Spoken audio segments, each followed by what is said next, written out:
आदर, अभिनंदन, आभार आप सबों का फिर से एक बार स्वागत है इस यूट्यूब चैनल में, जहां हम लोग प्रश्न की एक बेहतरीन सीरीज हल करने की कोशिश कर रहे हैं।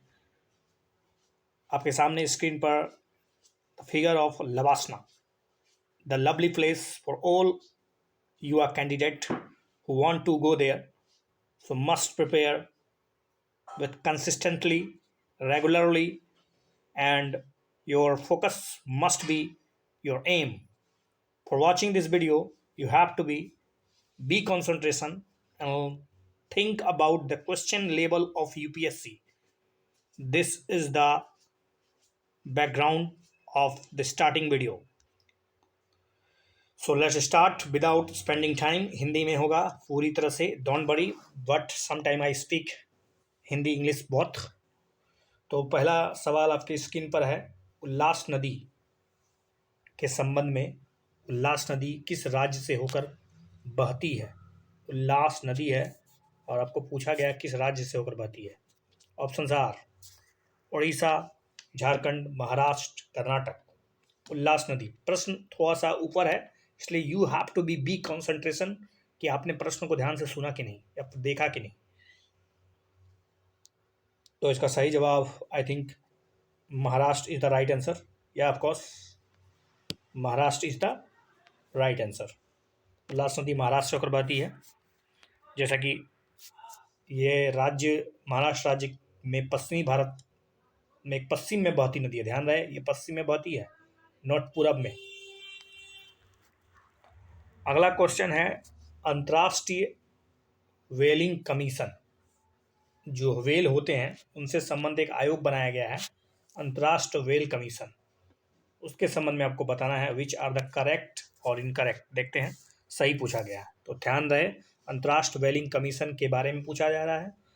अंतर्राष्ट्रीय व्हेलिंग आयोग के सभी सदस्य, ध्यान रहे, अंतर्राष्ट्रीय व्हेलिंग आयोग के सभी सदस्य अंतर्राष्ट्रीय कन्वेंशन फॉर रेगुलेशन ऑफ व्हेलिंग पर हस्ताक्षर कर रहे हैं या कर दिए हैं। वर्तमान में इसके 79 सदस्य हैं। अंतर्राष्ट्रीय व्हेलिंग कमीशन में क्या 89 सदस्य हैं। भारत को अभी तक अंतर्राष्ट्रीय व्हेलिंग कमीशन का सदस्य नहीं बनाया गया। I mean Bharat is not a part of व्हेलिंग commission, is it right. तो आपके ऑप्शंस ध्यानपूर्वक प्ले प्रश्न को ध्यान सोच लीजिए। ऑप्शंस आपके स्क्रीन पर ये रहे तो आपको पता होना चाहिए तीसरा ऑप्शन के बारे में कि भारत जो है व्हेलिंग कमीशन का ऑलरेडी सदस्य बन चुका है। तो तीसरा ऑप्शन गलत है, तो यू शुड बी इलिमिनेट 3 तो so you get the answer 1 and 2 is the right answer. Yes of course, because third is the incorrect. तो 1 and 2 is the right answer. Let's see something about it. अंतर्राष्ट्रीय व्हेलिंग commission, जैसा कि हाल में इसलिए चर्चा था क्योंकि जापान ने कहा है कि हम अंतर्राष्ट्रीय व्हेलिंग कमीशन से अपने आप को बाहर कर रहे हैं, क्योंकि वो चाहता है कि व्हेल का शिकार करे, उसका व्यापार करे, क्योंकि जापान के पास बहुत भारी मात्रा में या कहे तो बहुत लंबी कोस्टल लाइन है और उसमें व्हेलिंग या व्हेल के शिकार करने की उनकी मतलब एक रिक्वायरमेंट है। तो वो सोच रहा है क्या वो बाहर ही हो गया है। हाल में जापान ही अंतर्राष्ट्रीय व्हेलिंग कमीशन से बाहर हो गया है, इसलिए चर्चा में था, इसलिए इस प्रश्न को उठाया गया है। अंतर्राष्ट्रीय व्हेलिंग कमीशन के बारे में आप समझिए, एक अंतर सरकारी संगठन है और इसका ओवरऑल मकसद तो कॉमन सेंस है कि व्हेल का संरक्षण करना है और व्हेलिंग ऐसा ना हो कि अधिक से अधिक शिकार हो जाए। दूसरा बात है कि IWC यानी अंतर्राष्ट्रीय व्हेलिंग कमीशन में वर्तमान में दुनिया भर के देश में 89 सदस्य अभी इसके सदस्य शामिल है और यह कन्वेंशन जो कानूनी ढांचा मिला था वो जाके 1946 में IWC की स्थापना हुई थी। IWC की स्थापना 1946 में हुआ था। और रही बात, अब हम लोग भारत की बात करें तो भारत 1981 से ही अंतर्राष्ट्रीय व्हेलिंग कमीशन का सदस्य हो चुका है। तो भारत 1981 से ही अंतर्राष्ट्रीय व्हेलिंग कमीशन का सदस्य है, that should be remembered. Okay, next question आपके स्क्रीन पर GI टैग से संबंधित क्वेश्चन है। GI टैग, GI, जी हाँ, जियोग्राफिकल इंडिकेशन, भौगोलिक संकेतक के बारे में बताना है आपको। बहुत बेहतरीन प्रश्न बनाया गया है। देखिए इसका क्वेश्चन है, इसमें ऑप्शन है कि इसकी समयावधि 10 वर्ष के लिए होती है और फिर से आप इसको रिन्यूएबल या नवीनीकृत नहीं कर सकते हैं। मतलब फिर से आप इसको नवीनीकृत नहीं कर सकते हैं क्या? और ये मानव निर्मित और प्राकृतिक दोनों उत्पादों को दिया जाता है। जीआई टैग क्या ये मानव निर्मित और प्राकृतिक दोनों को दिया जाता है? और तीसरा ऑप्शन है जीआई को औद्योगिक संपत्ति संरक्षण के लिए पेरिस कन्वेंशन के तहत इंटेलेक्चुअल प्रॉपर्टी राइट यानी बौद्धिक संपदा अधिकार के तत्व के रूप में कवर किया गया है। तो क्या ये पेरिस कन्वेंशन है जो बौद्धिक संपदा अधिकारों के तत्व के रूप में जीआई टैग को शामिल करता है? तो पहला ऑप्शन था कि सबसे पहले 10 वर्ष और उसके बाद उसका फिर से रिन्यूएबल नहीं हो सकता है। तो आई think you know that GI tag का रिन्यूएबल होता है। तो ऑप्शंस को आप एलिमिनेट कीजिए। तो पहला ख़त्म, पहला ख़त्म, पहला ख़त्म, answer will be 2 and 3 because हर 10 साल के बाद आप जीआई टैग का रिन्यूएबल कितनी बार भी करा सकते हैं। After 10 years you can renewable of your GI tag. So let's something about it.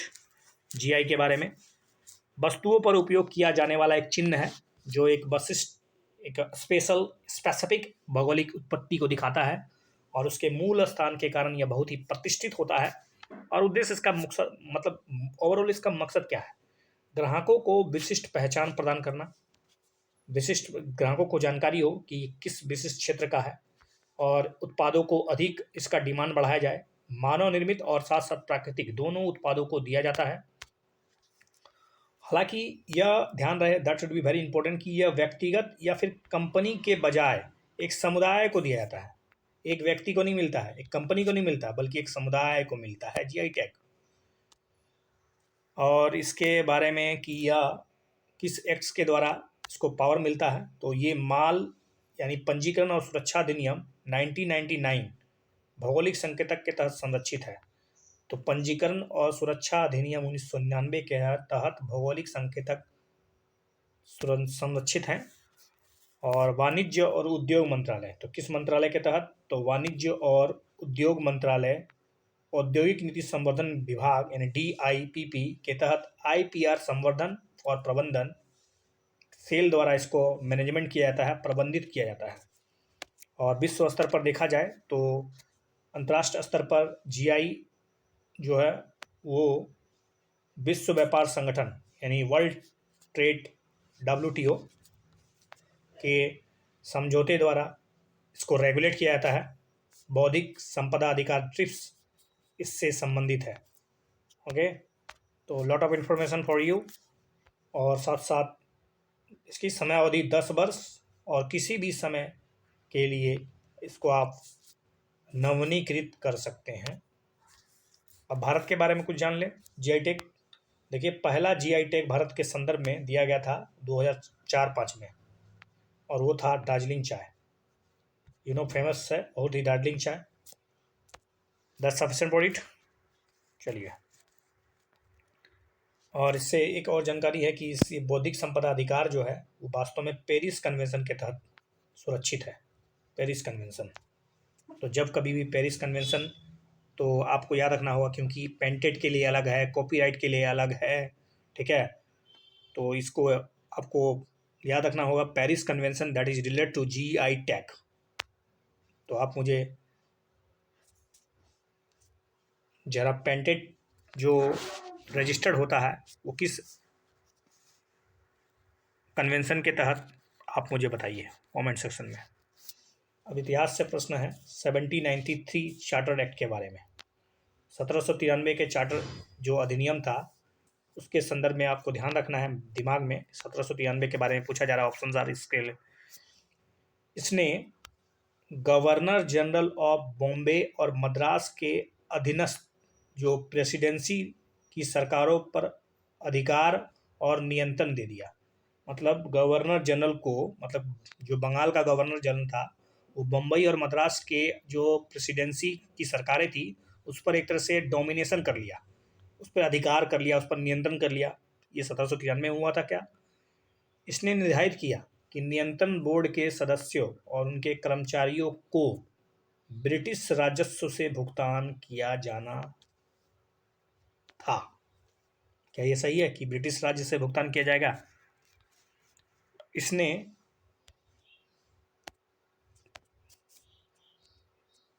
Company के व्यापार एकाधिकार को 20 साल तक और आगे बढ़ा दिया। तो ऑप्शंस, पहले ऑप्शन तो आपको ध्यानपूर्वक मेरे ख्याल से आप भूल जा रहे होंगे, तो मैं इसको छोटा कर रहा हूँ ताकि आप ध्यान से देख लें। देखिए, इसने गवर्नर जनरल को बॉम्बे और मद्रास के अधीनस्थ प्रेसिडेंसी की सरकारों पर अधिकार और नियंत्रण दिया। इसने निर्धारित किया कि नियंत्रण बोर्ड के सदस्यों और उनके कर्मचारियों को ब्रिटिश राजस्व से भुगतान किया जाएगा, और इसने भारत में कंपनी के व्यापारिक एकाधिकार को 20 साल के लिए बढ़ा दिया। तो आई थिंक इसका सही जवाब आपको पता होना चाहिए कि वास्तव में दूसरा जो है कि ब्रिटिश राजस्व से भुगतान किया जाएगा, ये थोड़ा सा शक लग रहा है। क्या ये ब्रिटिश राजस्व से भुगतान किया जाएगा कि भारत के राजस्व से भुगतान किया जाएगा, बताइए। तो दूसरा ऑप्शन गलत है, इसलिए आप इसका आंसर समझ चुके हैं। C is the right answer. Charter अधिनियम 1793 की कुछ विशेषताएं इस प्रकार है। कॉर्नवालिस को उनकी परिषद के ऊपर दी गई ओवरराइडिंग शक्ति भविष्य के सभी गवर्नर जनरलों और प्रेसिडेंसियों के राज्यपाल तक पहुंच दे दिया गया। मतलब कॉर्नवालिस को बहुत ज़्यादा पावरफुल बना दिया गया। गवर्नर जनरल को बॉम्बे और मद्रास के जो अधीन जो प्रेसिडेंसी थी उस पर एक तरह से डोमिनेशन, इस तरह से पावरफुल बना दिया गया कि आप मद्रास और बॉम्बे के जो गवर्नर जो हैं उसको आप चाहे तो अपने अंदर या अपने विचार पर थोप सकते हैं। इसने भारत में कंपनी के व्यापारिक अधिकार को 20 साल के लिए बढ़ा दिया। ध्यान रहे, नियंत्रण बोर्ड और उनके कर्मचारियों को ब्रिटिश राजस्व से नहीं बल्कि भारतीय राजस्व से भुगतान किया जाना था। That's the point to have to be remembered. अब दूसरी अनुसूची के जो तहत परिलब्धियां, भत्ते और विशेषाधिकार जो प्रावधान किए गए हैं वो किनको किनको कवर करता है। आपको पता होगा संविधान के दूसरी अनुसूची में जो वेतन भत्ते और जो बहुत प्रकार के जो विशेषाधिकार है, जो सुविधाएं हैं, वो किनको किनको कवर करता है। ऑप्शन आर सुप्रीम कोर्ट के जज, सीएजी, संसद के सदस्य और राज्य मंत्री। आई think you know about that, this is the simple question. इसमें केवल और केवल सुप्रीम कोर्ट के जज और सीएजी आते हैं। ये संसद के सदस्य और राज्य मंत्री जी नहीं, इसमें ये कवर नहीं होते हैं। इसके अलावा और भी हैं जिसको दूसरी अनुसूची के तहत वेतन, भत्ते, लाभ और बहुत प्रकार के विशेषाधिकार मिलता है। तो चलिए इसका सही जवाब 1 और 2 होगा। चलिए दूसरी अनुसूची के बारे में जानते हैं। दूसरी अनुसूची परिलब्धियां, भत्ते, विशेषाधिकार आदि से जुड़ा हुआ है, और इसमें कौन कौन शामिल किए गए हैं। तो भारत के राष्ट्रपति, राज्यपाल, राज्यों के राज्यपाल, लोकसभा के अध्यक्ष उपाध्यक्ष, राज्यसभा के सभापति और उपाध्यक्ष, राज्यों के विधानसभा के अध्यक्ष और उपाध्यक्ष, सारे के सारे कार्यपालिका बॉडी हैं। राज्यों में विधान परिषद के अध्यक्ष और उपाध्यक्ष, सुप्रीम कोर्ट के जज, ध्यान रहे सुप्रीम कोर्ट के जज, हाई कोर्ट के जज और सीएजी, ये सब के सब दूसरी अनुसूची के तहत वेतन, भत्ते और परिलब्धियों का लाभ उठाते हैं। प्रश्न है संविधान के अनुच्छेद 1 से संबंधित। अनुच्छेद 1 के बारे में आपको पता होना चाहिए अच्छी तरह से। इसके अंतर्गत कौन कौन से शामिल हैं, संघ ऑफ इंडिया के अंतर्गत आते हैं। संघ ऑफ इंडिया, ध्यान रहे संघ ऑफ इंडिया के बारे में पूछा जा रहा है। प्रश्न को गौरपूर्वक ध्यान से सुन लीजिए ताकि आपको नीचे वापस स्क्रॉल ना करना पड़े। तो संविधान के अनुच्छेद 1 में जो बातें बताई गई है उसमें संघ ऑफ इंडिया मैंने भारतीय संघ के बारे में बताया, भारत सेल भी दिए, ठीक है। तो इसमें कौन कौन सा आता है, तो इसके अंतर्गत राज्यों के क्षेत्र, केंद्र शासित प्रदेश या फिर ऐसे क्षेत्र जो किसी भी समय भारत सरकार के द्वारा अधिग्रहित किया जा सकता है। कौन सा कथन सही है, संघ ऑफ इंडिया के तहत कौन कौन सा आता है। इज इट केंद्र शासित प्रदेश, ऐसे क्षेत्र जो भारत सरकार द्वारा अधिग्रहित किए जा सकते हैं, या और फिर राज्यों के क्षेत्र। तो मेरे ख्याल से इसका सही जवाब क्या लगता है आपको? Is it three? Is it D? No, no, the A is the right answer. केवल और केवल भारत के राज्य क्षेत्र, ठीक है, भारत के इसके अंतर्गत जो है, जहाँ मन तहाँ हो गया, को फिर से वापस जाना पड़ेगा। तो अनुच्छेद 1 की बात कर रहे थे हम लोग। अनुच्छेद 1 भारत का वर्णन करता है, अर्थात भारत जो है वो राज्यों के संघ के बजाय राज्यों का संघ है। भारत जो है, देखिए हिंदी में संघ और संघ दोनों एक है, यूनियन और फेडरेशन अलग अलग होता है, ठीक है। देश का नाम, राजनीति का प्रकार इत्यादि का चर्चा किया गया है एक में। तो अनुच्छेद 1 के अंतर्गत भारत को 3 श्रेणियों में बांटा गया है। तो भारत के जो वर्गीकृत क्षेत्र हैं उसमें है राज्य के क्षेत्र, केंद्र शासित प्रदेश क्षेत्र जो किसी समय भारत के द्वारा अधिकृत किया जा सकता है वो भी आता है। लेकिन भारत का क्षेत्र जो है वो भारत के संघ की तुलना में एक व्यापक अभिव्यक्ति है। तो भारत का क्षेत्र जो है वो बड़ा है भारत के संघ की तुलना में, क्योंकि संघ में केवल और केवल राज्य आता है, जबकि भारत के क्षेत्र में तीनों आते हैं। तीनों का मतलब जो मैंने नीचे बताया, क्योंकि राज्य शामिल है इसमें, राज्य संघीय प्रणाली के सदस्य हैं और केंद्र शासित शक्तियों का वितरण करते हैं, जबकि केंद्र शासित प्रदेश और अधिग्रहित क्षेत्र जो है वो केंद्र सरकार के द्वारा रेगुलेट किए जाते हैं। नेक्स्ट क्वेश्चन है आर्थिक जनगणना के संबंध में। तो आर्थिक जनगणना के संबंध में आपको सोचना है। आर्थिक जनगणना आमतौर पर भारत में जो सामान्य जनगणना होती है उसके साथ ही होता है। यह कृषि और गैर कृषि सभी उद्यमों को काउंट करता है और यह उसकी जनगणना है। यह सांख्यिकी और कार्यक्रम कार्यान्वयन मंत्रालय मॉस्पी MOSPI, ठीक है, ministry of statistics and programme implementation, Bharat सरकार 100% केंद्र प्रायोजित योजना है। क्या भारत की जो आर्थिक जनगणना होती है वो पूरी तरह से सेंट्रलाइज फंडेड है, केंद्र सरकार की योजना है? Which are the correct? पहला स्टेटमेंट ये है, दूसरा ये है, तीसरा ये है। तो आपको पता होना चाहिए कि पहला स्टेटमेंट की आर्थिक जनगणना भारत के समान जनगणना के साथ होती है, तो ये तो गलत है, क्योंकि ऐसा नहीं है। ठीक है, ये कृषि और गैर कृषि दोनों को शामिल करता है और इसको सांख्यिकी और कार्यक्रम कार्यान्वयन मंत्रालय 100% भारत सरकार द्वारा फंडेड है। That's 2 and 3 is the right answer. तो 2 and 3 था, आई थिंक 2 and 3, यस। तो आर्थिक जनगणना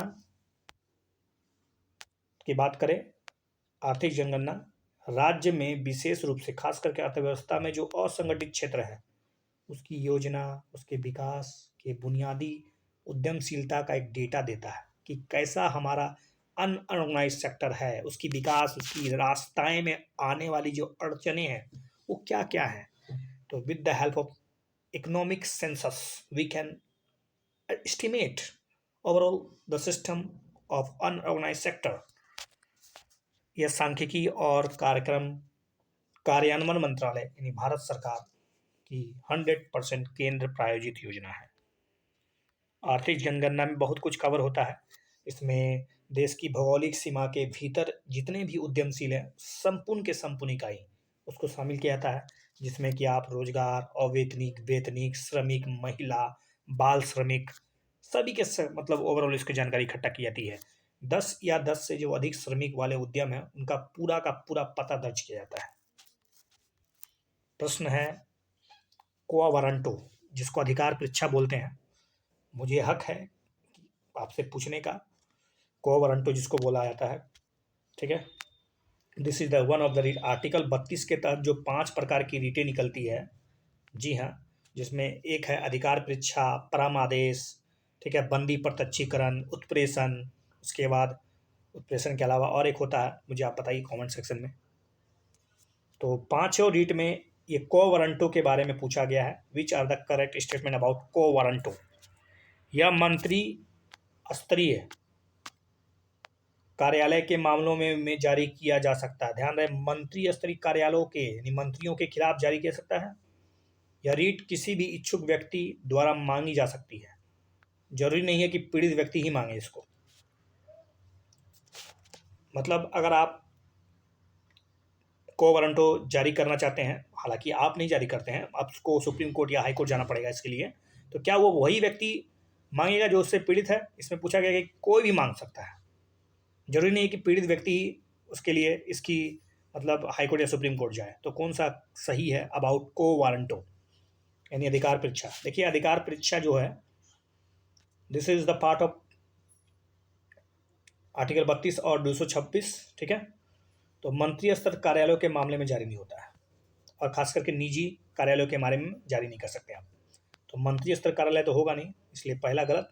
दूसरा सही है, जरूरी नहीं है कि इच्छुक व्यक्ति के द्वारा ही मांगा जाएगा, पीड़ित व्यक्ति द्वारा मांगा जाए चाहे ना मांगा जाए, हो सकता है कोई दूसरा व्यक्ति भी अधिकार परीक्षा की जानकारी। आरटीआई जो आप करते हैं, एक तरह से देखा जाए तो आरटीआई भी इज लाइक दैट, कि आप जिस व्यक्ति, कोई भी सरकारी पद पर बैठा व्यक्ति जो है, जो सरकार के वेतन भोगी है,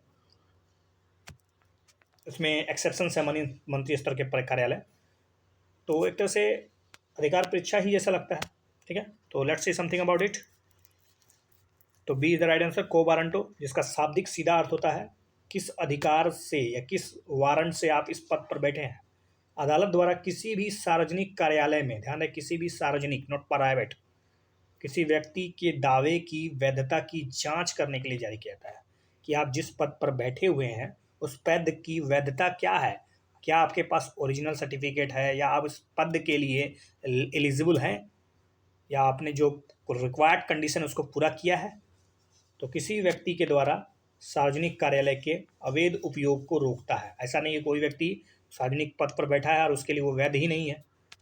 तो आपको अगर ऐसा लगता है, जानकारी होती है, तो आप आराम से इसके लिए रिटें जारी कर सकते हैं, करवा सकते हैं सुप्रीम कोर्ट, हाई कोर्ट से। लेकिन ध्यान रहे, ये रिट केवल और केवल तभी जारी किया जा सकता है जब किसी कानून या फिर संविधान के द्वारा सृजित अस्थायी रूप से वास्तविक सार्वजनिक कार्यालय होना चाहिए। एक तो संविधान के द्वारा सृजित होना चाहिए, या फिर कोई कानून के द्वारा पास किया हुआ वो कार्यालय होना चाहिए, ठीक है। तो आपको समझ में आ रहा होगा मेरे ख्याल से, मंत्री स्तरीय कार्यालय और निजी कार्यालयों के मामलों में को वारंटो जारी नहीं किया जाता है। अन्य 4 रीटें किसी भी इच्छुक, क्योंकि आपको पता होगा बाकी जो 4 रीटें हैं ना, वो केवल और केवल वही व्यक्ति जो पीड़ित है वही जारी कर सकता है, लेकिन ये को वारंटो ही है जिसके लिए सबसे अच्छी बात है कि एक इच्छुक व्यक्ति के द्वारा मांगी जा सकती है। जरूरी नहीं कि पीड़ित व्यक्ति ही इसको मांगे। तो बिना पीड़ित, अगर कोई पीड़ित व्यक्ति है, कमज़ोर है, जानकारी कम है उसको, ठीक है, तो आप किसी मित्र की सहायता ले सकते हैं, किसी एनजीओ की सहायता ले सकते हैं, ठीक है। आप आराम से, या किसी पत्रकार की सहायता ले सकते हैं, और उसके लिए आप को वारंटो का सहारा ले सकते हैं, ठीक है। बट बाकी जो रीटें हैं, चाहे वो परमादेश हो, या फिर कहे तो क्या कहते हैं उसको, बंदी प्रत्यक्षीकरण हो, उसमें जो पीड़ित व्यक्ति है वही उसके लिए वो मांग कर सकता है। अब अगला क्वेश्चन है यूपीएससी के संबंध में, यूनियन पब्लिक सर्विस कमीशन में क्वेश्चन है, कौन सा कदम सही है। यूपीएससी में एक अध्यक्ष होता है और 10 से अधिक सदस्य नहीं होते हैं, मतलब 10 गो सदस्य होता है ओवरऑल। क्या ये सही है? सुप्रीम कोर्ट ने माना कि अगर सरकार यूपीएससी से परामर्श करने में विफल रहती है तो जो व्यक्ति पीड़ित है, यानी पीड़ित लोक सेवक के पास अदालत में कोई उपाय नहीं है। क्या ये सही है? और फाइनली है कि सुप्रीम कोर्ट ने यह भी माना कि यूपीएससी द्वारा चयन उम्मीदवार को पद का अधिकार प्रदान करता है। यूपीएससी द्वारा चयन क्या उम्मीदवार को पद का अधिकार प्रदान करता है? कि यूपीएससी ने एक बार आपका चयन कर लिया तो आप किसी पद के लिए एलिजिबल है, या फिर मतलब आपको पद मिलेगा ही। I think you know about that, UPSC में ऐसा कोई कंडीशन नहीं है, तो सुप्रीम कोर्ट ने ऐसा माना, गलत। 3 को हटा दीजिए और 1 और 2 के साथ चले जाइए। यूपीएससी में भारत के राष्ट्रपति के द्वारा नियुक्त एक अध्यक्ष और बाकी अन्य सदस्य होते हैं, हालांकि 10 से ज़्यादा नहीं होते हैं, बिल्कुल सही बात है। संविधान में हालांकि ऐसा कोई जिक्र नहीं किया गया कि कितनी संख्या होगी। संविधान ने आयोग के ताकत की और बाकी जो और भी जो मामले हैं वो राष्ट्रपति के विवेक पर छोड़ दिया गया है, और इसकी संरचना का निर्धारण वही करेंगे, कितना होगा, 10 होगा, 10 से अधिक होगा। लेकिन वर्तमान में आमतौर पर इसमें एक अध्यक्ष होता है और 9 से 11 के सदस्य के बीच होते हैं। हालांकि आयोग की सदस्यता के लिए कोई संख्या निर्धारित नहीं है और ना ही कोई योग्यता निर्धारित की गई है, लेकिन ऐसा माना जाता है कि कम से कम आधे सदस्य तो ऐसे व्यक्ति तो होने चाहिए जो भारत सरकार या राज्य सरकार में कम से कम 10 वर्ष तक तो सेवा दिए ही हो। और संविधान राष्ट्रपति के आयोग के अध्यक्ष और उसके अन्य सदस्यों की सेवा शर्तों को निर्धारित करने के लिए अधिकृत किसको दिया पावर? तो राष्ट्रपति को दिया। राष्ट्रपति चाहे अर्थात मंत्रिमंडल, ओवरऑल राष्ट्रपति तो नाम मात्र का प्रधान होता है। सुप्रीम कोर्ट ने कुछ बातें बताई है कि अगर सरकार यूपीएससी से परामर्श करने में विफल रही उस व्यक्ति के संबंध में, तो पीड़ित लोक सेवक अदालत में नहीं आ सकता है, उसके पास कोई विकल्प ही नहीं है। दूसरे शब्दों में अदालत ने यह भी माना कि अगर यूपीएससी के परामर्श में कोई अनियमितता या परामर्श के बिना कार्य करना सरकार के निर्णय को अमान्य नहीं कर सकता है। तो ध्यान रहे, यूपीएससी के परामर्श में कोई अगर अनियमितता है या परामर्श के बिना ही कार्य कर रहा है सरकार, तो सरकार का जो निर्णय होगा वो अमान्य नहीं होगा। ऐसा नहीं है कि यूपीएससी के बातों को सरकार को मानना पूरी तरह से बाध्य है, दैट्स नॉट राइट, और इसका कोई प्रावधान ही नहीं है। और साथ साथ ये भी माना गया है, हालांकि आपको ध्यान रखना चाहिए इस बात को कि अदालत ने माना कि यूपीएससी द्वारा चयन उम्मीदवार के पद का चयन का कोई अधिकार नहीं देता है कि यूपीएससी ने चयन कर लिया तो आपका चयन हो जाएगा। नो, सरकार, हालांकि सरकार को कोशिश करनी चाहिए कि इसको निष्पक्ष और बिना किसी मनमानी का दुर्भावना से कार्य करना चाहिए, माला प्रैक्टिसेस नहीं होना चाहिए। आते हैं अगले क्वेश्चन में। भारतीय भाषाई अल्पसंख्यक के बारे में पूछा गया है। ठीक है, जो भाषाई अल्पसंख्यक के बारे में, उसमें जो विशेष अधिकारी के बारे में निम्नलिखित कथन पर विचार करना है। चलिए देखिए, भाषाई अल्पसंख्यक के बारे में, यह पद जो है भाषाई अल्पसंख्यक आयोग का स्थापना 1956 के 7वें संविधान संशोधन के तहत जोड़ा गया। इसमें या इसे राज्यों के पुनर्गठन आयोग की सिफारिश के आधार पर लाया गया भाषाई अल्पसंख्यक आयोग को। और संविधान जो है वो भाषाई अल्पसंख्यकों के लिए विशेष अधिकारी की योग्यता, कार्यकाल, वेतन, सेवा शर्तें निर्दिष्ट नहीं करता है। संविधान ऐसा कुछ नहीं बोलता है। Is it right? नहीं करता है क्या? अल्पसंख्यक के क्या पावर होंगे, क्या योग्यता होगी, क्या कार्यकाल होगा? I think this is overall concept आपको पता होना चाहिए अल्पसंख्यक आयोग के बारे में। पहला सही है कि ये संविधान के 7वें संशोधन के माध्यम से जोड़ा गया। राज्य पुनर्गठन आयोग का सिफारिश भी था इसमें। और भाषाई अल्पसंख्यक के अधिकारी की योग्यता क्या होगी वो राष्ट्रपति पे छोड़ दिया गया है। तो D is the right answer. देखिए, मूल रूप से संविधान ने भाषाई अल्पसंख्यक आयोग के लिए विशेष अधिकारी के बारे में कोई जिक्र नहीं किया था। आगे चलकर जब 7वां संविधान संशोधन हुआ, राज्य पुनर्गठन अधिनियम 1953 से 1955 के बीच, तो इसमें एक सिफारिश की गई और तब जाके 1956 में 7वां संविधान संशोधन किया गया। 1956 में, यू नो अबाउट दैट, 1956 में 7वां कॉन्स्टिट्यूशन अमेंडमेंट हुआ और उसके तहत भाग 17, ध्यान रहे भाग 17, एक नया अनुच्छेद 350 का बी डाल दिया गया। तो भाग 17 350 बी, राज्य पुनर्गठन अधिनियम 1956, 7वां constitution amendment, everything we remember about the minority. ठीक है, कमीशन के बारे में। भाषाई अल्पसंख्यक एक विशेष अधिकारी होना चाहिए और उसका नियुक्ति जो होता है वो राष्ट्रपति के द्वारा होता है और राष्ट्रपति ही निर्धारित करता है सब कुछ। संविधान भाषाई अल्पसंख्यक के विशेष अधिकारी को हटाने, उसकी योग्यता, उसकी कार्यकाल, उसके वेतन, उसके भत्ते, इसके बारे में कोई जानकारी नहीं प्रदान करता है। नेक्स्ट क्वेश्चन है CAG के बारे में। ये नियंत्रक और महालेखा परीक्षक, कंप्ट्रोलर एंड ऑडिटर जनरल, जिसका जिक्र आर्टिकल 148 में किया गया है। जी हाँ, 148 में उसी के संबंध में प्रश्न बनाया गया है। Let's see. देखिए, ये जो CAG हैं वो सार्वजनिक पर्स के संरक्षक और देश की पूरी वित्तीय प्रणाली को ये कंट्रोल करते हैं।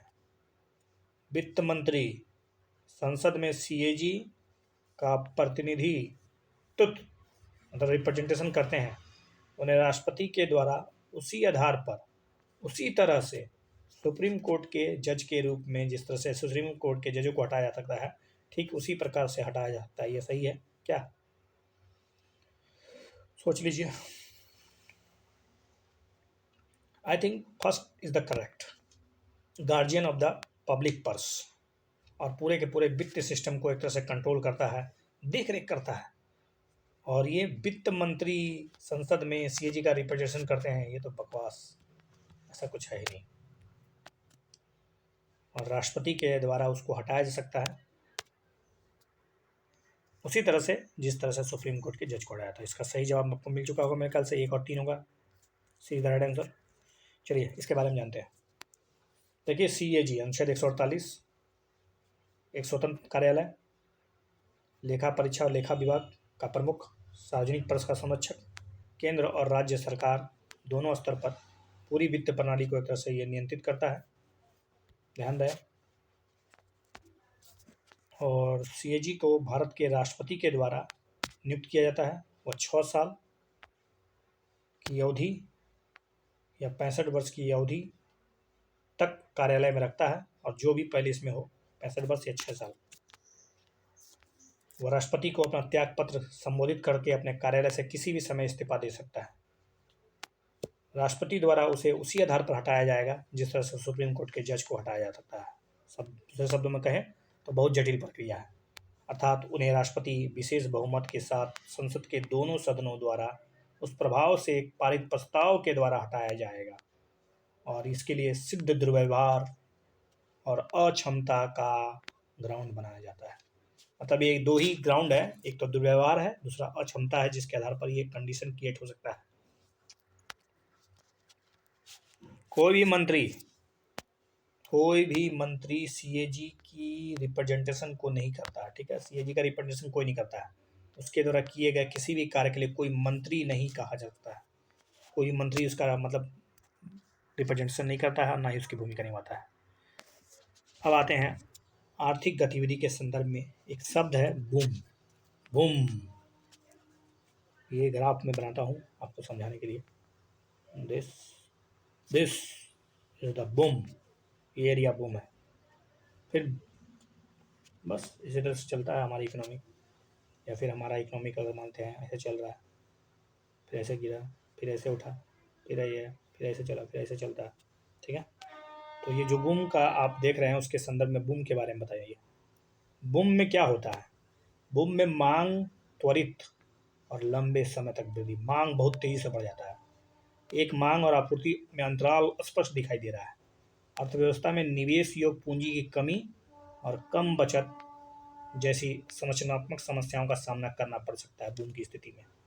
तो बूम की स्थिति में आपको तीनों के तीनों कंडीशन सोचने हैं, सोचिए।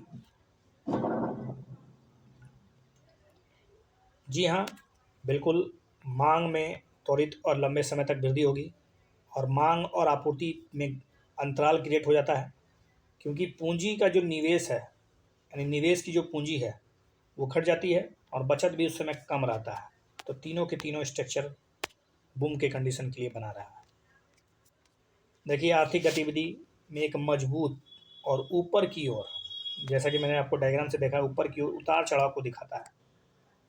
This is the boom. जैसे कि मंदी, अवसाद यानी डिप्रेशन से उभरने की कोशिश करता है, तो कभी कभी समाचार पत्रों में आपको मिलता होगा कि सरकार ने जानबूझकर निजी क्षेत्र को बढ़ावा देने के लिए, आर्थिक गतिविधियों को प्रोत्साहन देने के लिए, आर्थिक प्रणालियों को विकसित करने के लिए अधिक से अधिक खर्चा करती है, और उछाल का चरण यानी बूम का चरण आता है। और इसके प्रमुख लक्षण जो मैंने आपको बताया, एक तो मांग में वृद्धि होगी, और ये मांग में वृद्धि बहुत लंबे समय तक रहेगी। हालांकि उस मांग को पूरा करने के लिए वस्तु उत्पादन उतना बेहतर नहीं होता है, तो वस्तु और मांग की आपूर्ति के बीच मिसमैच हो जाता है, और इसके कारण मांग और आपूर्ति के बीच मिसमैच होने के कारण एक ऐसी स्थिति पैदा हो जाती है जहाँ पर मुद्रास्फीति भी बढ़ने लगता है, क्योंकि वस्तु लोगों के पास पैसा ज़्यादा हो जाता है, डिमांड बढ़ जाता है, सप्लाई नहीं हो पाता है, तो मांग जनित मुद्रास्फीति पैदा हो जाती है। और अर्थव्यवस्था में निवेश योग्य पूंजी की कमी हो जाती है, कम बचत, जीवन स्तर में गिरावट आने लगती है, विक्रेता बाजार का निर्माण जैसे कि संरचनात्मक समस्याओं का सामना करना पड़ सकता है।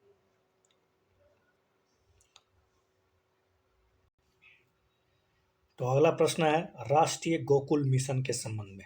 राष्ट्रीय गोकुल मिशन के बारे में आपको जानकारी है तो आप इस प्रश्न का उत्तर दीजिए।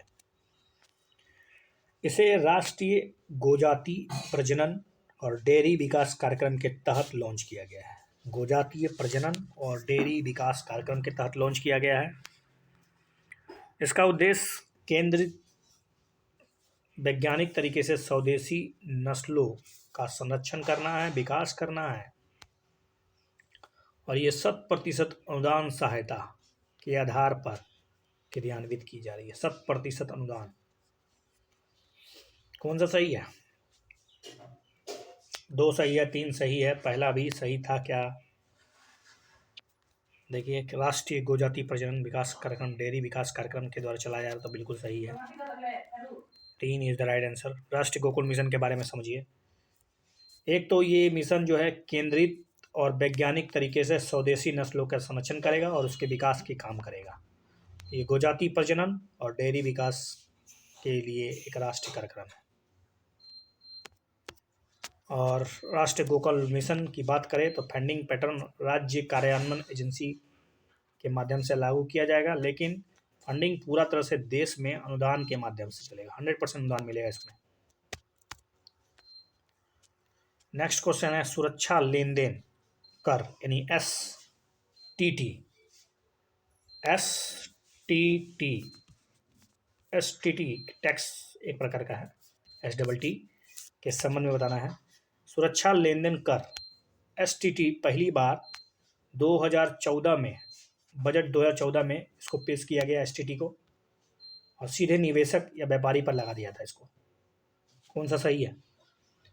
STT के संबंध में दोनों कथन गलत है, क्योंकि ये 2004 में आया था, 2014 में नहीं। और ये व्यापारी पर नहीं, इनडायरेक्ट टैक्स है भैया, तो व्यापारी पे कैसे लग जाएगा डायरेक्ट? STT पहली बार 2004 में पेश किया गया। और देखिए, ये तब आया गया क्योंकि बहुत से नुकसान हो रहे थे, खास करके पूंजीगत लाभ यानी कैपिटल गेन टैक्स जो हो रहा था उससे चोरी हो रहा था। तो कैपिटल गेन टैक्स लोग शो नहीं कर रहे थे। जब कैपिटल गेन टैक्स शो नहीं किया जाएगा तो परिणाम क्या होगा?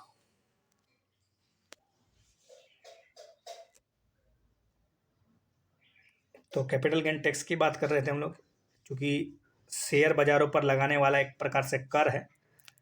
और ये ध्यान रहे कि ये संक्षेप में ये इनडायरेक्ट टैक्स है। तो इनडायरेक्ट टैक्स तो डायरेक्ट लगेगा नहीं व्यापारी पर, निवेशक के बजाय ब्रोकर पर लगाया जाता है। ठीक है, जो दलाल होता है उस पर लगाते हैं।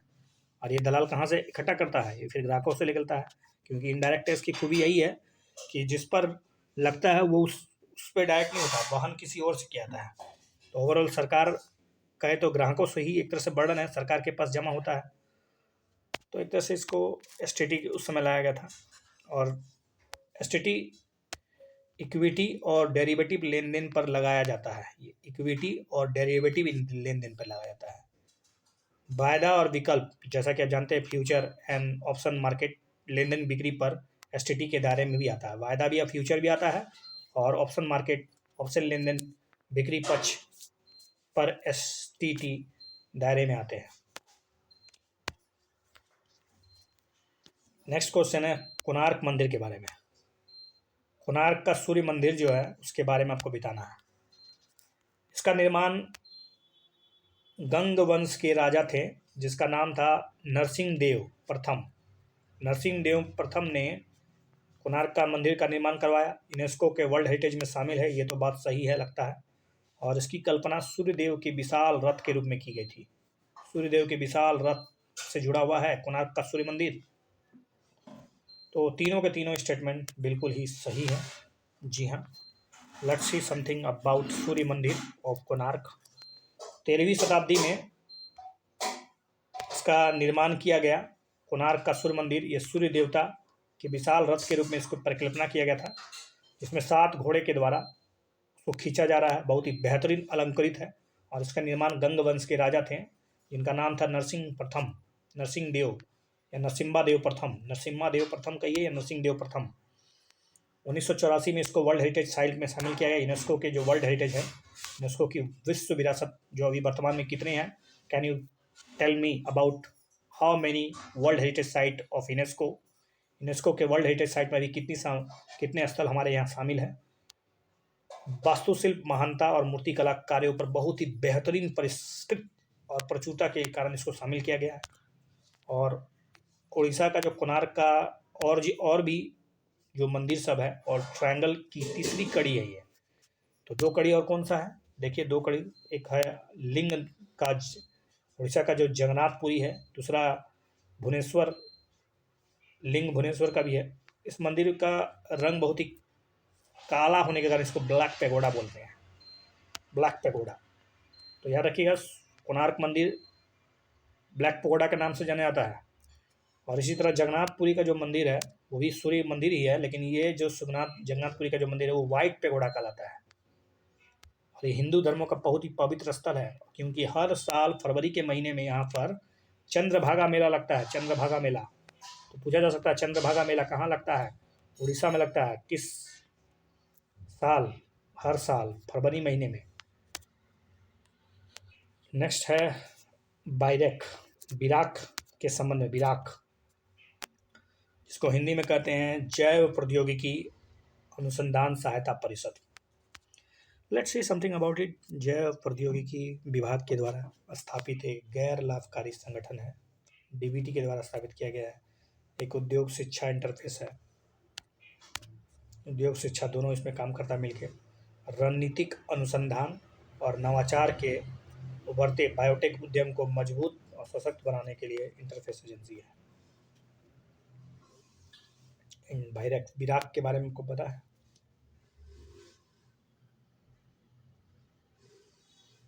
मेरे ख्याल से इसका सारा का सारा जवाब सही है भैया। देखते हैं, डी इज राइट आंसर। नहीं, इसमें 2 और 3 सही है, पहला गलत है। ये अगला प्रश्न आ गया क्योंकि उसके बारे में मैंने कुछ लिखा नहीं है। भारतीय भू वैज्ञानिक सर्वेक्षण, geological survey of India, GSI के बारे में पूछा जा रहा है। GSI, geological survey of India. GSI किस मंत्रालय का तहत आता है, ये पूछा गया, सिंपल सवाल है। आई think you know about that. GSI Khan मंत्रालय के अंतर्गत आता है। तो भारतीय भू वैज्ञानिक सर्वेक्षण जीएसआई, इसकी स्थापना 1851 में हुआ था। देखिए, दुनिया का सबसे पुराना कोई अगर सर्वेक्षण है तो वो है जीएसआई, और भारत में ये दूसरा है। भारत सरकार के खान मंत्रालय का संगठन है और दुनिया के ऐसे सबसे प्रमुख, सबसे पुराने संगठनों में से एक है। सर्वे ऑफ इंडिया हालांकि 1767 में ही बन जगह था। सर्वे ऑफ इंडिया 1767 में स्थापित हुआ था, और दूसरा जो था 1851 में, दूसरा सबसे पुराना सर्वेक्षण है।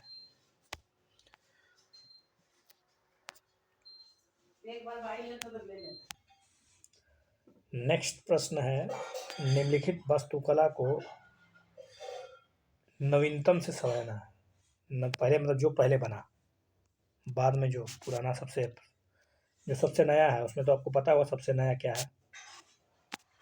सबसे नया क्या होगा, देखिए, लाल किला सबसे नया होगा, उसके कुतुब मीनार बना होगा। मतलब लाल किला सबसे नया, लाल किला, फिर कुतुब मीनार, फिर मेरे ख्याल से विरूपाक्ष मंदिर, और तब जाके लिंगराज मंदिर, लिंगराज। तो 1, 2, 1, 3, 2 और 4 शायद, देखते हैं। तो इसमें सही जवाब होगा सबसे पहले लाल किला।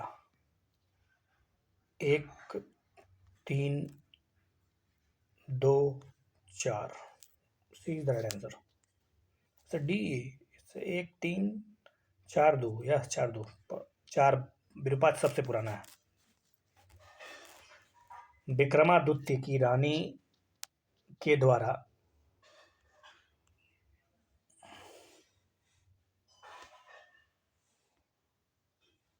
लोकेश्वर के रूप में शिव के समर्पित महान विरूपाक्ष मंदिर 740 ईस्वी पूर्व बनाया गया था। ईस्वी पूर्व, कांचीपुरम में है।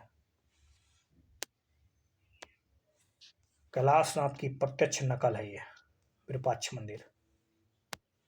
लिंगराज मंदिर जो है वो 1000 ईस्वी पूर्व बना है, 1000 ईसा पूर्व, और अब तक का सबसे अद्भुत मंदिर है। भुवनेश्वर में है लिंगराज मंदिर। महरौली का कुतुब मीनार, इसके बारे में तो कुतुब मीनार कुतुबुद्दीन ऐबक के द्वारा 1199 के आसपास उसके दामाद इल्तुतमिश के उत्तराधिकार था, उसका उत्तराधिकारी था इल्तुतमिश के द्वारा उसको पूरा किया गया 1210 के आसपास। और 1638 ईस्वी में शाहजहां ने अपनी राजधानी आगरा से जब दिल्ली ले गया शिफ्ट करके, तब दिल्ली के 7वें शहर शाहजहानाबाद में नींव रखी और इसी के समय एक लाल किला बनाया गया। लाल किला 1639 में शुरू हुआ। अब प्रश्न है मैथमेटिक्स का। सीसेट 3 संख्या दी हुई है, 3, 4, 5 इस अनुपात में है और उसका लघुत्तम समावर्तक एलसीएम दिया हुआ है। तो 3 संख्याओं का एचसीएफ क्या होगा, कैसे बनाइएगा, इसके लिए कुछ नहीं करना है आपको। चलिए इसके लिए हमको दिखाते हैं कैसे बनाना। 3 संख्या आपको है 3, 4, 5, शायद 3, 4, 5 है ना, 3, 4, 5। तो 3, 4, 5 को आप इस तरह से लीजिए, 3x into 4x into 5x, क्योंकि तीनों संख्या का गुणनफल कर दिया जो कि एलसीएम के बराबर होता है, जो कि दिया हुआ आपको 720। तो इस प्रकार 4 × 12 × 5 = 60, 60x इक्वल टू दिस। तो आपने काटा 0 0 12, x बराबर 12 हो गया। 12 का वैल्यू यहाँ रखिए। तो पहला संख्या होगा भारतीय 36, 12 × 4 = 48 और 12 × 5 = 60। इन तीनों का एचसीएफ क्या होगा, तो आपको उसमें ऐसा संख्या जोड़ना है। ठीक है, सबसे छोटी संख्या उठा लीजिए। तो 36, 48 और 60 का एलसीएम एचसीएफ कितना होगा, ये बार तो इसका एलसीएफ नहीं बल्कि एचसीएफ बराबर 12, क्योंकि एक 12 एक ऐसी संख्या है जो तीनों को विभाजित कर देती है। वह अधिकतम बड़ी से बड़ी संख्या को ढूंढना है जो तीनों को काट दे। तो पहले स्टार्ट कीजिए 1 से, तो वो तो हो ही जाएगा, 2 भी हो जाएगा, 3 भी हो जाएगा, लेकिन बड़ी खोजना है, बड़ी। तो वो है 12। आई think you got the answer, is the right answer. चलिए ये के बारे में ये तो बता दिया मैंने, 12 इज द राइट आंसर। देखिए इस तरह से बनाया गया है कि मान लीजिए 3 संख्या है 3x 4x इतना, एलसीएम लिए 60x, तो 60x बराबर इतना 12 बराबर हल हो गया। फिर उसका एलसीएम ले लीजिएगा, तो तीनों का ये संख्या ये है और इस संख्या का एलसीएम ये होगा। अब ये है कि 2 संख्या दिया हुआ है, 2 संख्याओं का एचसीएफ और एलसीएम दिया हुआ है। अब और उसका एक संख्या दिया, दूसरी संख्या पूछा गया। इस तरह का सवाल कुछ नहीं है। तो एचसीएफ इंटू एलसीएम बराबर फर्स्ट संख्या इंटू सेकंड संख्या। तो एचसीएफ है 12, 72 बराबर पहली संख्या, एक संख्या मान लो 24 है, दूसरी संख्या पता नहीं x है, तो 24 दिया 72, भारतीय 36 विल बी द आंसर, 36 का आंसर हो जाएगा। जी हाँ, D is the right answer.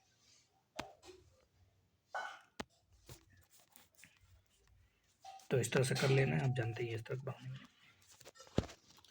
6 घंटियाँ हैं जो एक साथ बजना शुरू करती है। चलो एक बार बज गया, और ये क्रमशः 2 बार 2 second, 4 second, 5 second, 8 second, 10 second, 12 second के अंतराल पे बजती है। 20वें मिनट में वे कितनी बार एक साथ बजेंगे? 20वें मिनट में 6 घंटियाँ एक साथ बजना शुरू होती है और इतना इतना बजती है, तो बज गया एक बार। तो इसके लिए कुछ नहीं करना है, सबका एलसीएम ले लीजिए। तो आपको कुछ करना नहीं है, इसके लिए सीधा सीधा 2, 4, 6, 8, 10 और 12 का एलसीएम 2 से 1, 2, 3, 4, 5, 6, फिर 2 से,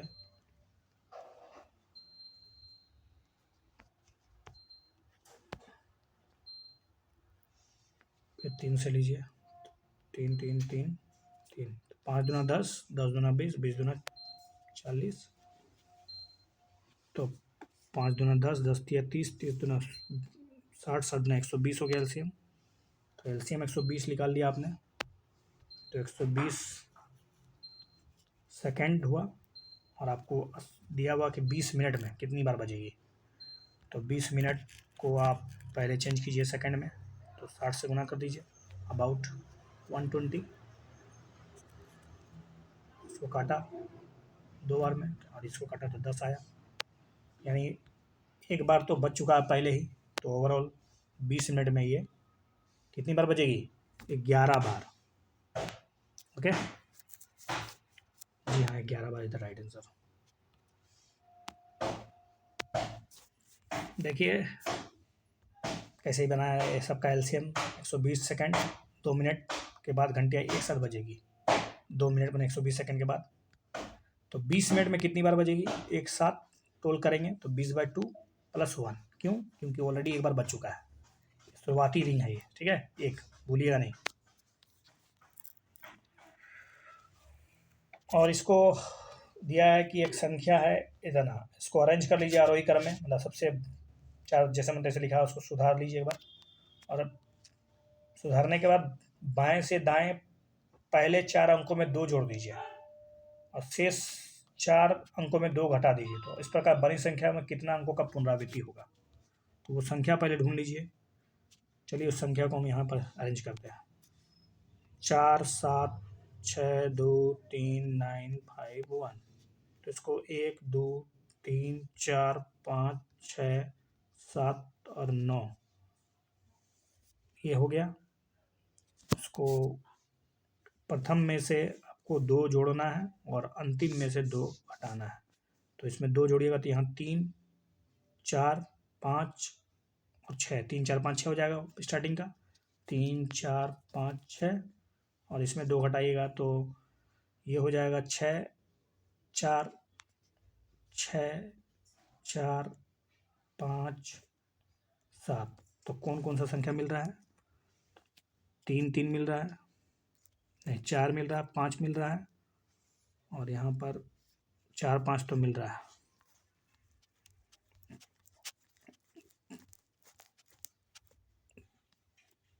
तीन मिल रहा है, 4 मिल रहा है, 5 मिल रहा है, 3 संख्या है।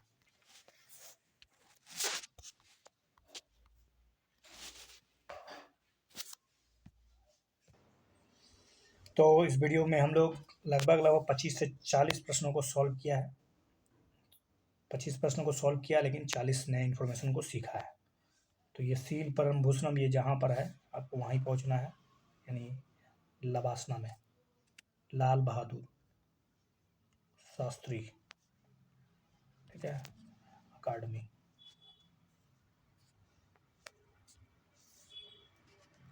एडमिनिस्ट्रेटिव अकेडमी लबासना में जाना है, तो आपको मेहनत तो करना पड़ेगा IAS बनने के लिए। इस वीडियो को देख सकते हैं, ट्राई कीजिए सॉल्व करने का अपने से, उसके बाद इस वीडियो को शेयर भी कीजिए दोस्तों के बीच, so that you can get more information and I could apply my one sufficient knowledge. Thank you.